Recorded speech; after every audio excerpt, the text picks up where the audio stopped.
Let's get right into this. Number 10. Trojan War ruins actually discovered. The Trojan War never happened. Oh sure, because thousands of lines of Homer's poetry were just ancient fan fiction about angry dudes fighting over a woman. Except in the 1870s, archaeologist Heinrich Schliemann actually unearthed the ruins of Troy in Turkey. Multiple city layers, one burned to the ground around 1200 BCE, lined up eerily well with Homer's tale. Arrowheads, fortifications, rubble, basically receipts from an ancient bar fight scaled up to city size. The funniest part? Scholars had been dismissing it for centuries as myth, only for the ground itself to clap back with evidence. Imagine people doubting your breakup story, then someone digs up screenshots from 3,000 years ago proving you weren't exaggerating. The contradiction is that while Homer dressed it up with gods, half-divine heroes, and way too much speechifying, the bones of the story, and actual conflict, were true. So next time you think epic poems are just creative writing, remember, they might just be the world's oldest news article with extra explosions. Myth? Nah, more like history with dramatic lighting. Number 9. Giant squid proving sea monster tales. Sea monsters don't exist. Sailors got clowned for centuries for telling tales of tentacled demons wrapping around ships. Then in 2004, scientists finally filmed a giant squid alive, 43 feet long, with eyes like dinner plates, cruising the deep like it owns the place. Turns out the rum-soaked sailors weren't hallucinating. They were eyewitnesses to nightmares biology just hadn't caught up with. These things can slap with arms lined in suction cups the size of your face, leaving scars on sperm whales that look like cosmic battle tattoos. Everyday life parallel? We panic when a cockroach flies at us. These things live in total darkness and would treat your fishing boat like a chew toy. Twist? The squid aren't even the apex predator. Whales eat them like snacks.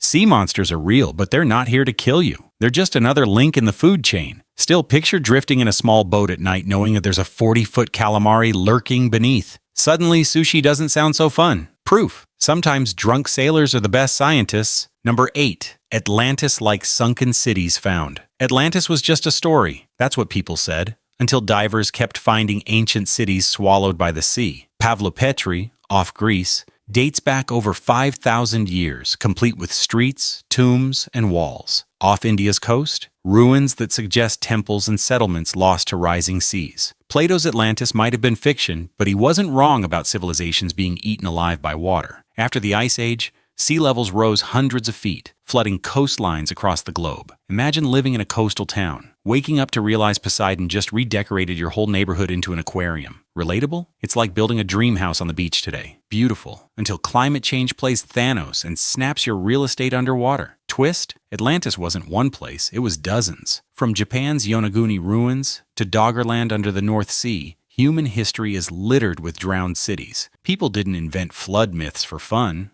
They were recording trauma. The scary part? We're repeating their mistakes. The next Atlantis isn't mythical, it's Miami. Humanity, zero. Rising seas, undefeated. Number 7. The Kraken as colossal squid. The Kraken is pure myth. Yeah, except colossal squid exist, and they're basically the Kraken's stunt double. Legends from Norway said a beast the size of an island dragged ships down. Science later pulled up a half-ton squid from Antarctic waters, complete with hooks on its tentacles and a beak strong enough to slice bone. Imagine swimming in the dark, and suddenly a 40-foot spaghetti arm brushes your leg. Good luck not screaming. Fishermen have hauled up pieces scarred with sucker marks the size of frisbees, meaning these creatures clash with whales in battles, straight out of a kaiju movie. Everyday link? We freak out when seaweed touches us at the beach. Now picture that seaweed having knives. Twist? Despite their monstrous vibe, colossal squid are actually prey. Sperm whales snack on them like oversized calamari rings. The Kraken wasn't a monster, it was dinner. Which is hilarious, because humanity spent centuries terrified of a creature that's basically whale food. Still, next time your cruise ship goes quiet at night, just remember, somewhere below, the real Kraken drifts unseen, waiting to cameo in your nightmares. Number 6. Fire-breathing dragons linked to dinosaur bones.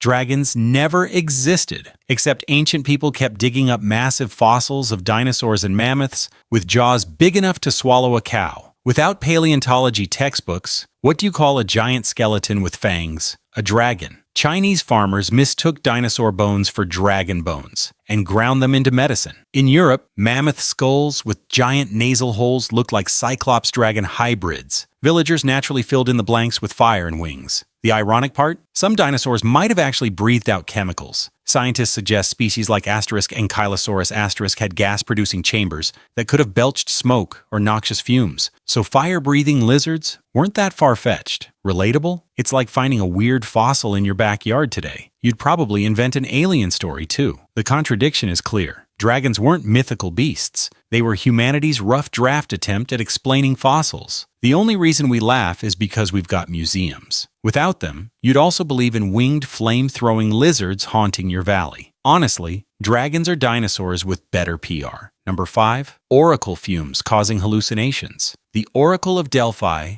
spoke to gods. More like she spoke to volcanic gases. Scientists discovered the temple sat on fault lines, releasing ethylene, a sweet-smelling gas that causes hallucinations and euphoric trances. The priestess inhaled, got high, and rambled vague poetry that kings treated as divine prophecy. Imagine traveling for days to hear "a great empire will fall," only to realize later it was yours. Relatable? It's like paying for a psychic today who basically says, "I see change in your future." Thanks, Karen. Very insightful. The twist is kings and generals actually based wars, alliances, and empires on advice that was essentially stoner word salad. Whole armies marched to death because a woman inhaled fumes from a geological bong. And here's the kicker. Sometimes the vague prophecies came true simply because they were so broad they couldn't miss. If anything, the oracle wasn't talking to gods. She was tripping on nature's drug lab. Honestly, that still puts her ahead of most modern politicians. Number 4. Amazons traced to real warrior women. Amazons were just fantasy warrior queens. Except excavations of Scythian graves in the Eurasian steppe reveal women buried with bows, arrows, horses, and even battle scars. DNA analysis shows up to 37% of warriors were female, living in nomadic tribes where equality meant everyone fought. To the Greeks, this looked shocking enough to turn into myth, terrifying women riding into battle like legends out of comic books. Imagine being a Greek soldier expecting to fight men, only to get skewered by a teenage girl on horseback who could shoot arrows backwards at full gallop.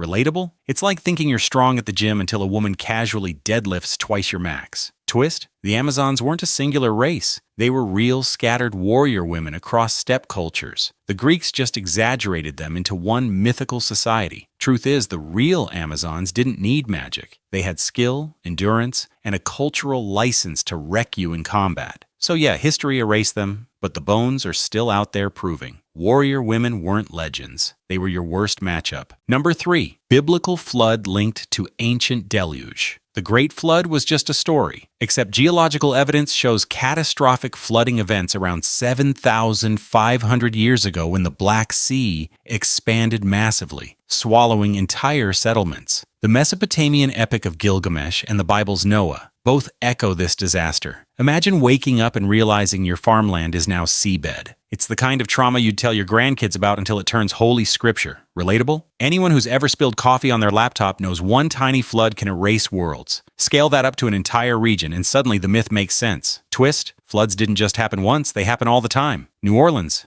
Pakistan, Bangladesh. Our modern myths are already being written. The uncomfortable truth is the story wasn't about God's wrath. It was about nature's indifference. Noah wasn't chosen. He just had a boat. And that's the punchline. In floods, survival is less about divine destiny and more about who preps early. You don't need divine favor. You need flotation devices. Number 2. Vampires tied to real diseases. Vampires are fiction, except conditions like porphyria made sufferers blister in sunlight, shrivel their gums to reveal fang-like teeth, and crave blood-like substances to survive. Add rabies, where people bit others, feared garlic's strong smell, and recoiled at mirrors from light sensitivity. Suddenly, your weird, pale neighbor in medieval Europe looks like a suspect. Villagers freaked out, dug up graves, and staked corpses to stop them rising. Imagine the horror of being sick with a rare disorder and waking up to find your neighbors calling you undead. Relatable? We still demonize diseases we don't understand. Remember how panic spreads faster than facts? Twist? Some vampire corpses, examined today, show tuberculosis,